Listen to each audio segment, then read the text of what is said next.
At my daughter's wedding, her fiancé replaced my seat with a trash can labeled, "The old man nobody likes." I didn't react. I simply adjusted my suit, smiled, and walked out. When I canceled the band and all the payments, "I'm glad to have you here. Follow my story until the end and comment the city you're watching from so I can see how far my story has reached. I'm Charles, and at 61 years old, I thought I'd seen every possible way a person could be disappointed by family. I was wrong. The morning of Scarlett's wedding started like any other Saturday. I woke up early, pressed my best navy suit, and polished my shoes until they gleamed. I'd been looking forward to this day for months, not because I particularly liked her fiancé Derek, but because seeing my daughter happy meant everything to me. After raising her alone since she was 8, when my wife Sarah passed from cancer, Scarlett had been my entire world. I arrived at the Grandview Country Club 30 minutes early. The venue was stunning. Derek had insisted on having the ceremony at the most expensive location in town. White roses cascaded from every surface, crystal chandeliers caught the afternoon light, and a string quartet played softly in the background. Everything was perfect, exactly as Scarlett had dreamed. The wedding planner, a sharp-dressed woman with a clipboard, greeted me at the entrance. "You must be the father of the bride," she said with a professional smile. "Let me show you to your seat." I followed her through the elegantly decorated space, past rows of white chairs adorned with silk ribbons. Family members and friends were already taking their places, chatting quietly and admiring the setup. I nodded to a few familiar faces. Scarlett's college friends, some distant relatives, Derek's pompous family members who always looked at me like I didn't belong in their circle. "Here we are," the planner said, stopping abruptly. I looked around, confused. We weren't at the front row where the father of the bride traditionally sits. We weren't even near the altar. Instead, she was pointing to a corner near the back wall, next to the restrooms, where a large silver trash can sat with a handwritten tag attached to it. "I'm sorry, there must be some mistake," I said, my voice steady despite the confusion building in my chest. The planner checked her clipboard again, then looked at the tag more closely. Her face flushed red as she read it aloud. "The old man nobody likes." The words hit me like a physical blow. I felt my chest tighten, my breath catch in my throat. Around us, a few guests had noticed the commotion and were starting to stare. The planner looked mortified, clearly realizing this wasn't some terrible mistake, but a deliberate act of cruelty. "Sir, I don't understand. This can't be right," she stammered. But I did understand. I understood perfectly. This was Derek's doing, with Scarlett's permission. My own daughter had allowed her fiancé to humiliate me at her wedding, in front of everyone we knew.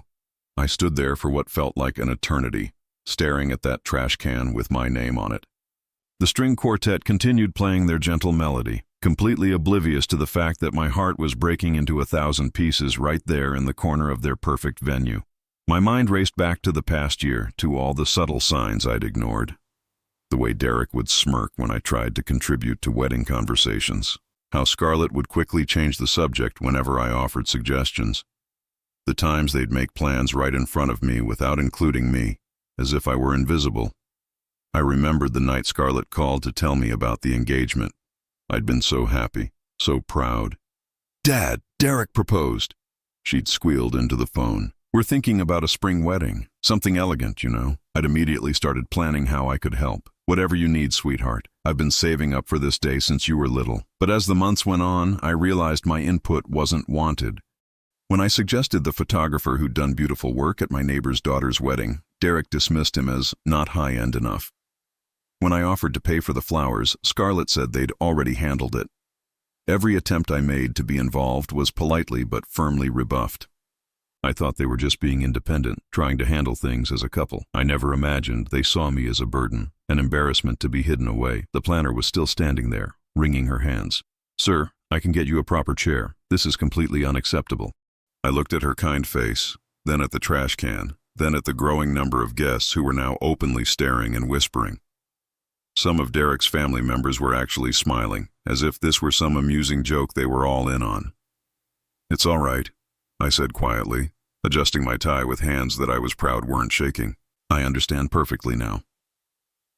I'd spent the last year pouring money into this wedding without Scarlett even knowing it. The venue, the catering, the band, the flowers. I'd been the anonymous benefactor behind it all, working through Derek's family to keep it a surprise. I wanted my daughter to have the perfect day, even if it meant liquidating my retirement savings. But standing there, looking at that trash can with its cruel tag, I realized something profound. I wasn't the father of the bride. I was the fool who'd been paying for his own humiliation. I straightened my shoulders, looked the planner in the eye, and smiled. It wasn't a happy smile, but it was genuine. "Thank you for your concern, but I won't be staying after all." As I walked toward the exit, I could hear the whispers growing louder behind me. I didn't care. For the first time in months, maybe years, I knew exactly what I needed to do. The afternoon sun hit my face as I stepped outside, and I took the deepest breath I'd taken in a long time. Scarlett had made her choice. Derek had made his. Now it was time for me to make mine.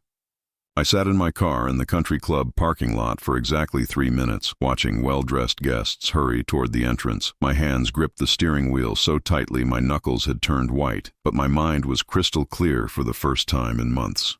Scarlett had no idea I was funding her perfect wedding. She thought Derek's family was covering everything, that her fiancé was some successful businessman who could afford a $40,000 reception without blinking.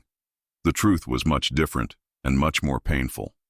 6 months ago, Derek had approached me privately. "Charles," he'd said, using that condescending tone he always took with me, "I need to be honest about something. The wedding Scarlett wants is beyond my current means, but I don't want to disappoint her." I'd been so relieved that he was finally including me, finally asking for my help. "What do you need?" I'd asked immediately. "If you could cover some of the major expenses, I'd be grateful, just until my new business venture takes off. Scarlett doesn't need to know. We both know how proud she is." Looking back now, I could see the manipulation clearly. But at the time, I thought I was helping my daughter achieve her dreams. I liquidated my retirement account, took out a second mortgage on my house, and even sold my late wife's jewelry. The pieces I'd planned to give Scarlett on her wedding day. Now, pulling out my phone, I scrolled through my contacts until I found the number I needed. Marcus, the wedding coordinator Derek's family had recommended, answered on the second ring. "Charles, how's the father of the bride feeling today?" "Marcus, I need to cancel everything. The band, the catering, the flowers, the photography, all of it." There was a long pause. "I'm sorry, what?" "The wedding is happening right now. Guests are already arriving. I know exactly when it's happening, and I'm the one who's been paying for it. Check your contracts. Every payment has come from Charles Whitmore's account. I'm invoking the cancellation clause. But sir, this is impossible. The vendors are already set up. The food is prepared. The band is about to start." I took a deep breath, surprising myself with how calm I felt. "Marcus, I've read every contract thoroughly. Each one has a clause that allows me to cancel with immediate effect if I'm not satisfied with the service." "Well, I'm not satisfied. In fact, I'm extremely dissatisfied with how I've been treated today. Sir, please, let's talk about this. Whatever the problem is, we can fix it." "The problem can't be fixed, Marcus. My daughter and her fiancé have made it very clear that I'm not welcome at this celebration. So I'm taking my money and leaving. You have 15 minutes to start packing up before I call the credit card company and dispute every charge." I could hear papers shuffling frantically on the other end. "Charles, please. The deposit alone is $15,000. If we cancel now, everyone loses money. The vendors, the venue, everyone. That's not my problem anymore." After hanging up with Marcus, I made 3 more calls. First to Melody's Catering. "This is Charles Whitmore. Cancel the dinner service for the Scarlett Whitmore wedding immediately." "Yes, I know it's starting in an hour. Yes, I'm serious." Then to Harmony Strings, the quartet I'd hired specifically because Scarlett had always loved classical music. "This is regarding the Whitmore wedding today. I need you to pack up and leave. No, you'll still be paid for your time, but your services are no longer needed."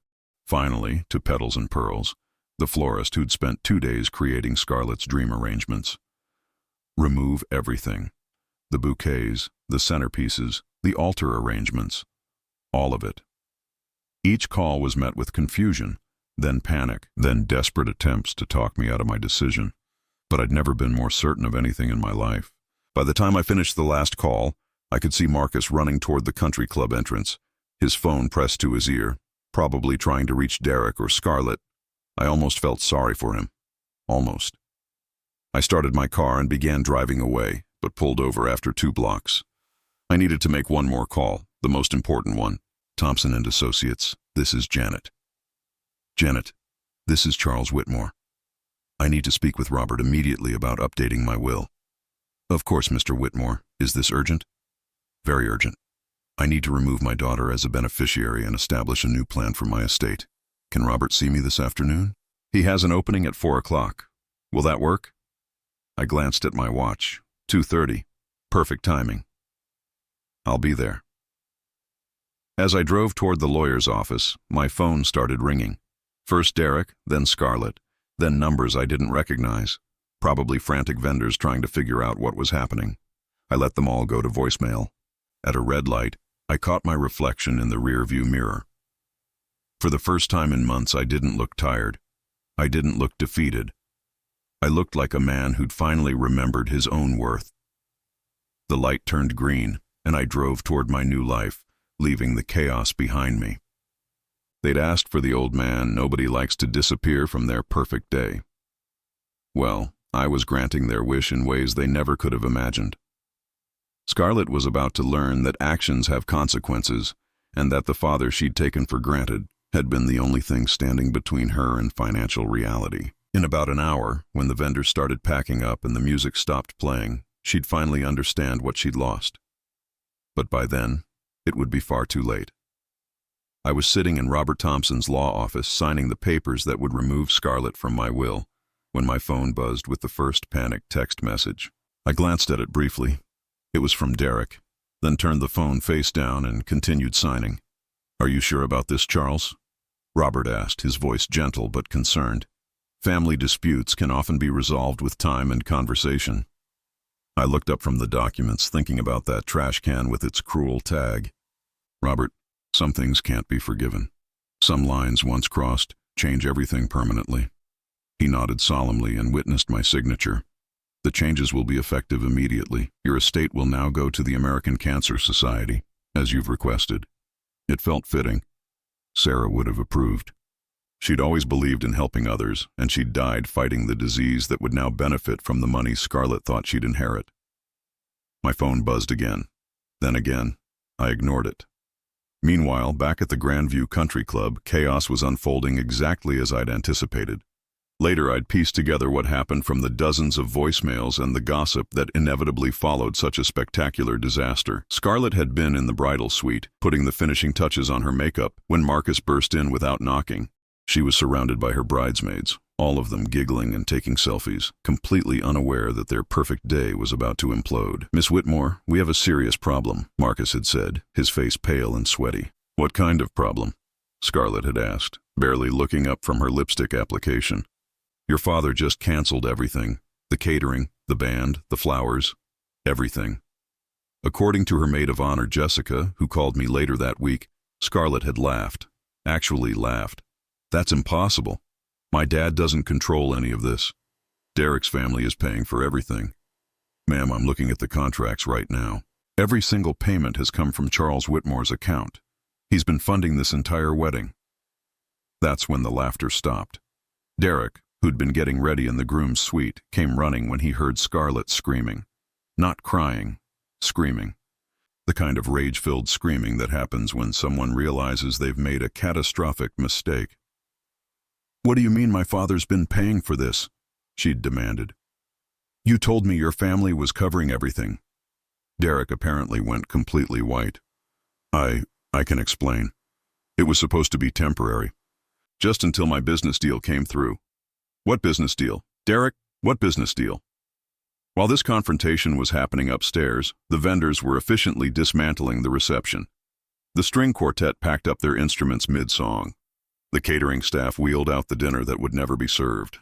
The florist methodically removed every arrangement, leaving behind bare tables and empty altar space. Guests who'd been seated and waiting for the ceremony to begin watched in stunned confusion as their elegant venue transformed into an empty shell.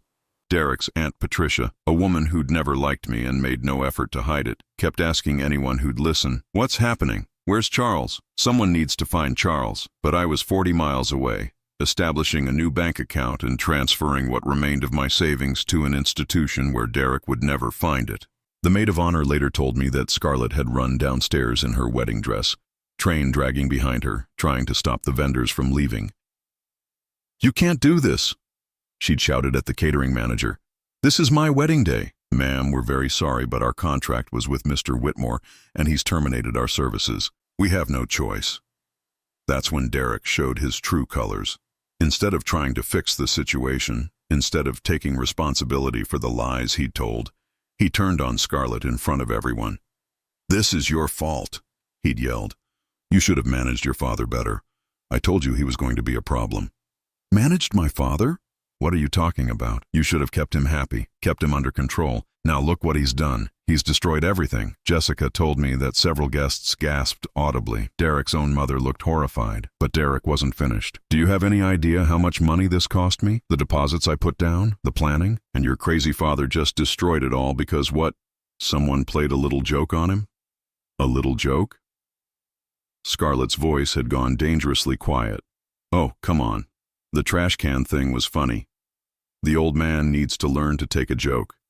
That's when Scarlett apparently realized who she'd been about to marry. Not because he'd lied about the money, not because he'd manipulated the situation, but because he'd shown such casual cruelty toward the one person who'd sacrificed everything for her happiness.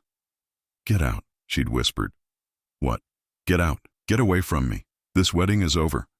Derek had looked around at the gathered guests, at his own family, at the bridesmaids who were staring at him in shock. "You can't be serious. You're going to throw away our entire relationship over this?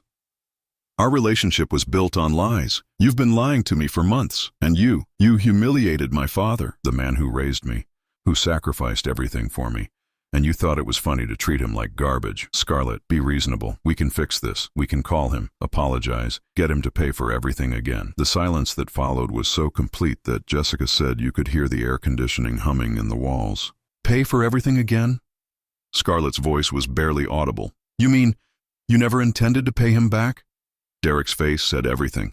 The business deal, the temporary arrangement, the promise to reimburse me, all lies. He'd planned to let me fund their entire wedding and then disappear into married life, leaving me with the bills and the debt. By 7 that evening, the Grandview Country Club was empty, except for the cleaning crew. 300 guests had gone home hungry and confused. Scarlett had locked herself in the bridal suite, still in her wedding dress, crying for the first time in years, and Derek had driven away in his leased BMW, muttering about crazy families and ungrateful women. My phone had 37 missed calls and 62 text messages, but I didn't read a single one. I was having dinner at a quiet restaurant across town, enjoying the best steak I'd had in years, finally understanding what it felt like to put myself first. The wedding that was supposed to be Scarlett's perfect day had become the day she learned that choices have consequences, and that the father she'd taken for granted was the only person who'd ever truly loved her unconditionally. 3 weeks after the wedding that never happened, I was loading the last box into my moving truck when Mrs. Henderson from next door came over with a concerned expression. "Charles, dear, that girl has been by here every day since Tuesday, the one who looks just like you around the eyes. She seems quite distressed." I paused, a box of kitchen supplies balanced in my arms. "If she comes by again, just tell her I've moved. Don't tell her where." Mrs. Henderson frowned. "But Charles, she's your daughter, isn't she? Surely whatever happened can be worked out." I set the box down gently. Mrs. Henderson was 78 and had watched Scarlett grow up. She'd seen me walking the floors at night when Scarlett had nightmares after Sarah died. She'd brought us casseroles when I was working 2 jobs to keep us afloat. She meant well. Some things can't be worked out, Helen. Some damage is permanent. After the wedding disaster, I'd made a series of quick, decisive changes. I'd sold the house, the one I'd been paying 2 mortgages on to fund Scarlett's dream wedding. I'd found a small apartment in Cedar Falls, about 2 hours away, in a town where nobody knew my history. I'd even taken early retirement from the engineering firm where I'd worked for 15 years. It wasn't just about avoiding Scarlett, though that was part of it. I needed to start over completely, to build a life where I mattered, where I wasn't just someone's ATM or emotional support system. The moving truck pulled away from the curb, and I followed in my car, not looking back at the house where I'd raised my daughter alone for 13 years. In the rearview mirror, I could see Mrs. Henderson standing on her porch, waving sadly. My new apartment was on the 3rd floor of a converted Victorian house. It had hardwood floors, big windows, and a kitchen just large enough for one person. After living in a 4-bedroom house for decades, the space felt liberating rather than cramped. I'd been there exactly 5 days when my new landlord, Tom, knocked on my door. "Charles, there's a young woman downstairs asking about you. Says she's your daughter. Should I send her up?" Through the window, I could see Scarlett's car parked on the street. She'd found me already. I shouldn't have been surprised. She'd always been resourceful when she wanted something badly enough. "Tell her I'm not available," I said calmly. Tom looked uncomfortable. "She seems pretty upset. Been crying from the looks of it. I'm sure she is upset, but that doesn't change anything." After Tom left, I watched from my window as he delivered the message. Scarlett stood on the sidewalk for a long time, staring up at my building. She looked smaller somehow, wearing jeans and a simple sweater instead of the designer clothes Derek used to buy her. Her hair was pulled back in a ponytail, and even from 3 floors up I could see she'd been crying. She called my name a few times, but I didn't respond. Eventually, she got back in her car and drove away. But she came back the next day, and the day after that. On the 4th day, she brought Jessica with her. I watched them from my window, saw Jessica pointing at my building and obviously trying to convince Scarlett to give up. But Scarlett shook her head stubbornly and sat down on the front steps. She stayed there for 6 hours. I went about my day as normal. I'd started volunteering at the local animal shelter, walking dogs and helping with adoptions. I'd joined a woodworking class at the community center. I was building a life that had nothing to do with being someone's father, someone's financial provider, someone's emotional crutch. When I came home that evening, Scarlett was gone, but there was an envelope taped to the front door of the building. Tom handed it to me with a sympathetic look. "She asked me to make sure you got this," he said. I took the envelope but didn't open it until I was safely in my apartment. Inside was a single sheet of paper covered in Scarlett's familiar handwriting. "Dad, I know you're angry. I know I hurt you. I know I let Derek treat you terribly, and I know I was part of it. I've been trying to understand how I became someone who could do that to the person who loved me most. I don't have any excuses. I just need you to know that I'm sorry, and I need you to know that Derek is gone." I ended the engagement the night of the wedding. I know you'll probably say it's too little too late, but I had to tell you. At the bottom, she'd written her new phone number and address. She was living in a studio apartment across town from our old house. The return address was in a neighborhood I knew well. Not a great area, but not terrible either. The kind of place young people lived when they were just starting out and couldn't afford much. I read the letter 3 times, then put it in the kitchen drawer with the takeout menus and forgot about it. 2 weeks later, Mrs. Henderson called me. "Charles, I hope you don't mind me calling. I got your number from the forwarding information you left with the post office." "What's wrong, Helen?" "It's about your daughter. She's been coming by the old house every few days, just sitting in her car outside. Yesterday, she knocked on my door and asked if I knew how to reach you." I sighed. "What did you tell her?" "I told her I didn't have your information, which is technically true. But Charles, she looked so thin and sad. I know it's not my business, but that girl is struggling." After I hung up, I found myself thinking about Scarlett more than I wanted to. Not with the old protective instincts, those had died that day at the country club, but with a kind of detached curiosity. What was she learning about herself? About the consequences of her choices? 3 days later, I got a call from Derek. "Charles, we need to talk," he said without preamble. "No, we don't. Look, I know you're angry about the wedding thing, but Scarlett is being completely unreasonable. She won't even take my calls. You need to talk to her, make her see sense." I almost laughed. "Derek, you do realize I haven't spoken to Scarlett since before the wedding, right?" "What? But she said she's been trying to reach you." "She has been. I haven't been responding." There was a long pause. "So you're just abandoning her? Your own daughter?" "Derek, let me explain something to you. Scarlett made her choice when she let you treat me like garbage at her wedding. You made your choice when you decided to lie and manipulate both of us.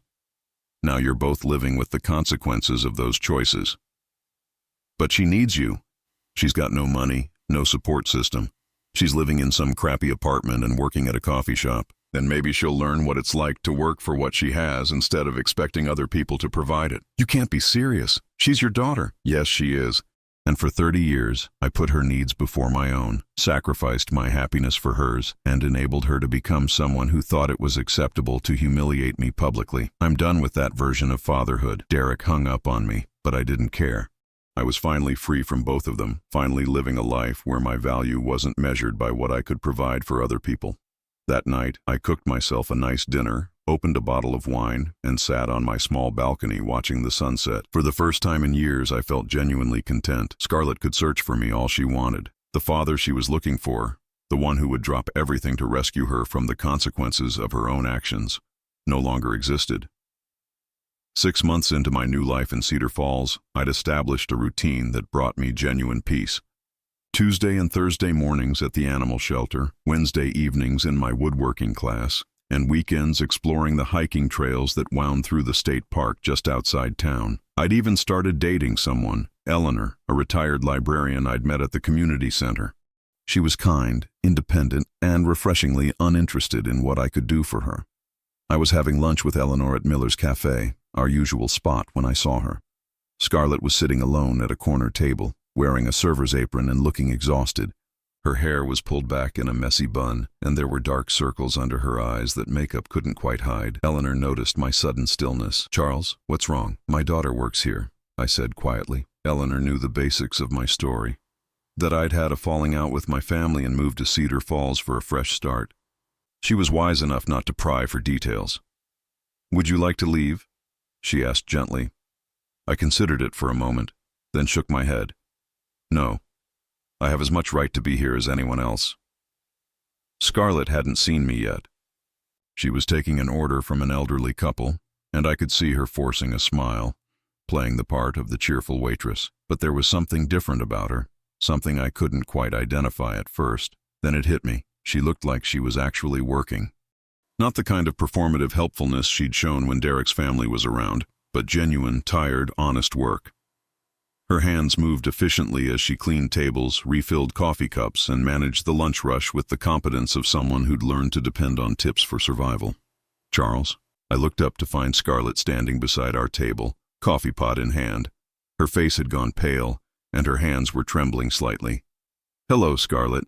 Eleanor squeezed my hand under the table, a gesture of support that I appreciated more than I could express. I didn't know you were in town," Scarlett said, her voice carefully controlled. "I live here now." She glanced at Eleanor, clearly trying to piece together the situation.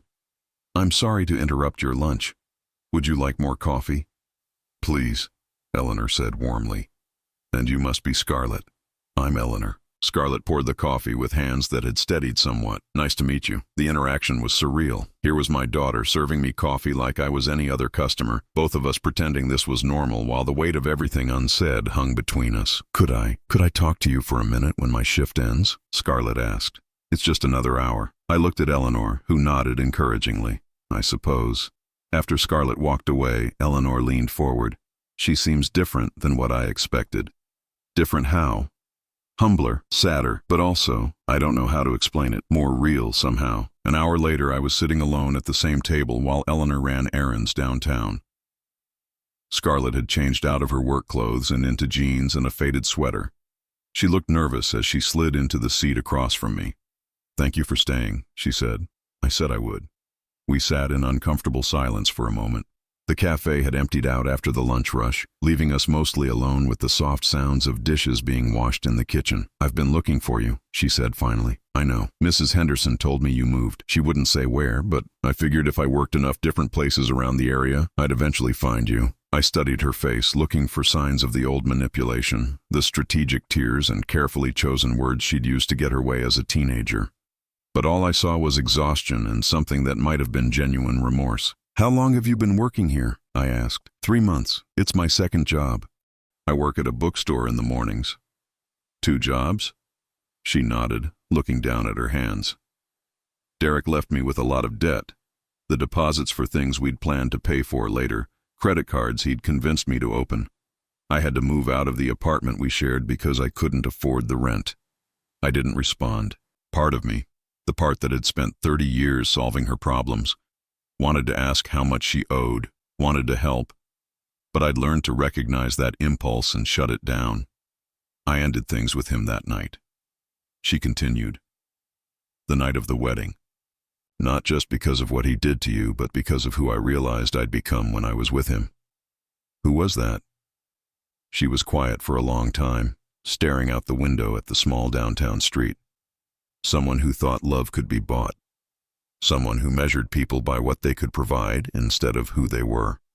Someone who let the person she loved most be treated like garbage because it was easier than standing up for what was right. The honesty in her voice surprised me. This wasn't the Scarlett I'd raised, the one who'd learned to charm her way out of consequences and deflect responsibility with tears and apologies. I know you're with someone now, she said, glancing toward the door where Eleanor had left. She seems nice. She is. I'm glad. You deserve to be happy. Another silence stretched between us. I found myself studying her face, looking for the spoiled young woman who'd stood by while her fiancé humiliated me. But that person seemed to have been replaced by someone older, wearier, but somehow more substantial. What do you want, Scarlett? She met my eyes for the first time since sitting down. I want to apologize. Really apologize. Not just say the words. I want you to know that I understand what I did to you, and I want you to know that I'm trying to become someone better. And nothing, that's all. I'm not asking you to forgive me or to come back into my life or to help me with my problems. I just needed you to know that I finally understand. I leaned back in my chair, genuinely surprised. Understand what?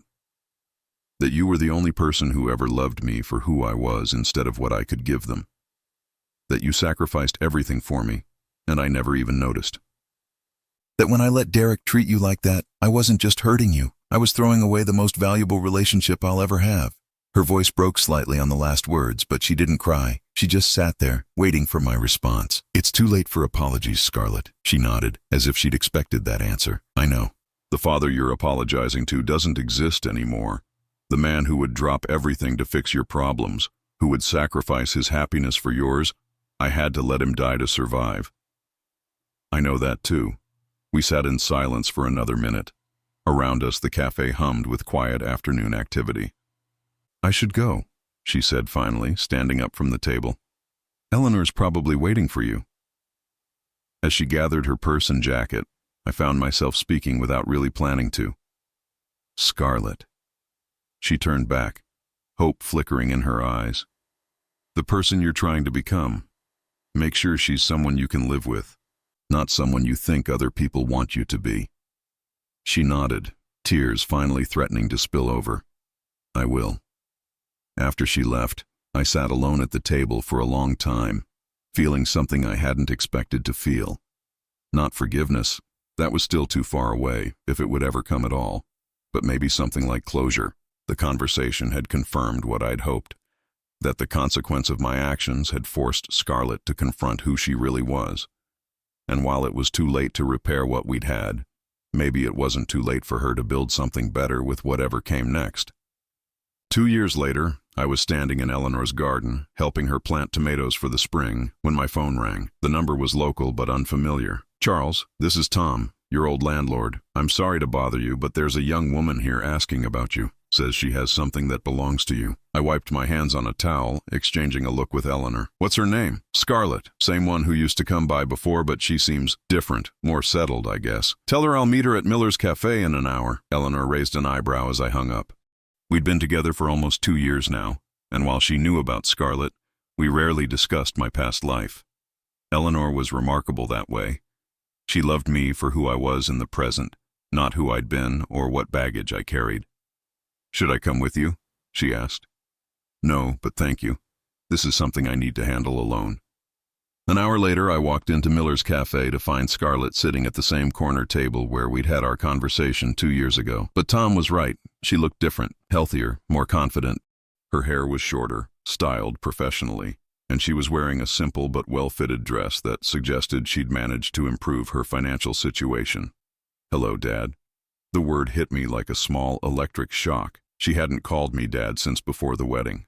Scarlett. I sat down across from her, noticing the manila envelope she had placed on the table between us. Thank you for meeting me, she said. I know you didn't have to. Tom said you have something that belongs to me.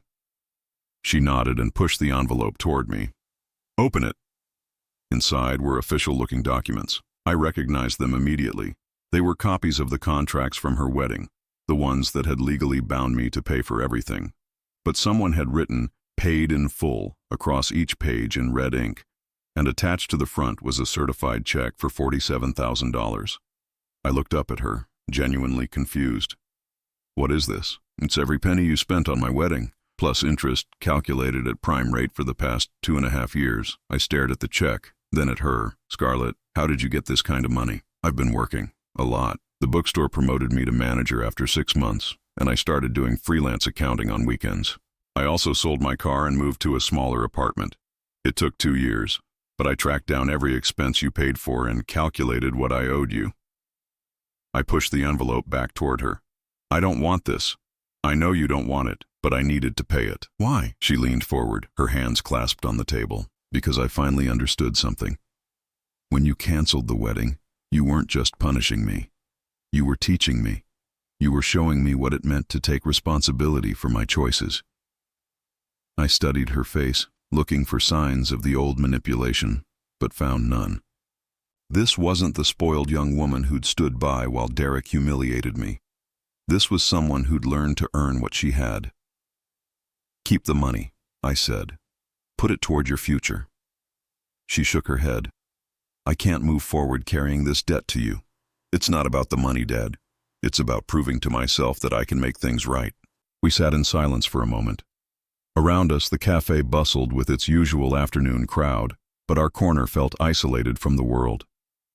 There's something else, she said, reaching into her purse. She pulled out a small jewelry box and set it on the table. This was Mom's. I recognized it immediately. Sarah's pearl necklace, the one I'd sold to help pay for the wedding. My throat tightened unexpectedly. How did you? I tracked down the pawn shop where you sold it. It took me 8 months to save enough to buy it back. I opened the box with trembling fingers. The pearls lay nestled in faded blue velvet, exactly as I remembered them. Sarah had worn them to our wedding, and later to every important event in our marriage. I know I can never give you back what I cost you, Scarlett said quietly. I know I can't undo the hurt I caused, but I wanted you to have this back. I wanted you to know that I finally understand what I threw away. I closed the jewelry box and looked at my daughter, really looked at her. The person sitting across from me bore little resemblance to the entitled young woman who'd let her fiancé treat me like garbage. This Scarlett had learned to work for what she wanted, to take responsibility for her mistakes, to value things that couldn't be bought. I'm proud of you, I said, and meant it. Her eyes filled with tears, but she didn't break down. Thank you. But that doesn't mean things go back to the way they were. She nodded. I know. I'm not asking for that. I'm just asking if maybe we could start something new, something different, something honest. I thought about the life I'd built in Cedar Falls, the peace I'd found with Eleanor, the friendships I'd made at the animal shelter and woodworking class, the simple pleasure of living for myself instead of constantly trying to fix other people's problems. I'm seeing someone, I said. Eleanor, we're planning to get married next spring. Scarlett smiled, and for the first time in years, it looked genuine. I'm happy for you, really happy. She knows about you, about what happened. If we're going to try to build something new, she'll be part of it. I'd like to meet her properly, when you're ready, when she's ready. I picked up the envelope with the check and the jewelry box.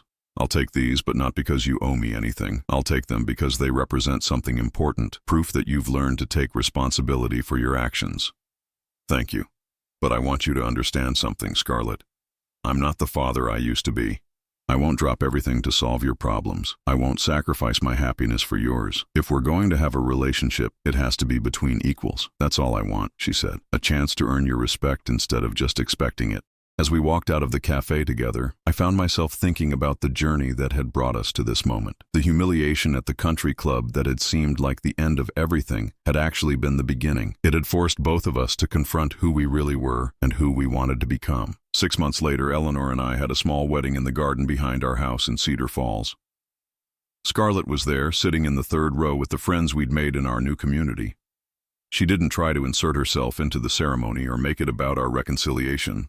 She simply witnessed our happiness and celebrated it genuinely. During the reception, she approached Eleanor privately to thank her for being patient with our complicated family situation. Later, Eleanor told me, "She's nothing like I expected. She's actually quite lovely." "She's learned to be," I replied. That evening, as Eleanor and I sat on our porch watching the sunset, I reflected on the strange turns life can take. 3 years ago, I'd been a man whose value was measured entirely by what he could provide for others. I'd been financially ruined, emotionally depleted, and convinced that my only worth lay in my ability to solve other people's problems. Now I was married to a woman who loved me for who I was, not what I could give her. I had friendships based on mutual respect rather than financial obligation. I had a daughter who was finally learning to stand on her own 2 feet instead of depending on others to support her. The peace I felt wasn't the fragile kind that depends on everyone else's happiness. It was the solid, unshakable peace that comes from knowing your own worth and refusing to let others diminish it. Scarlett and I would never have the relationship we once had, the one where I sacrificed everything for her happiness. But we were building something better.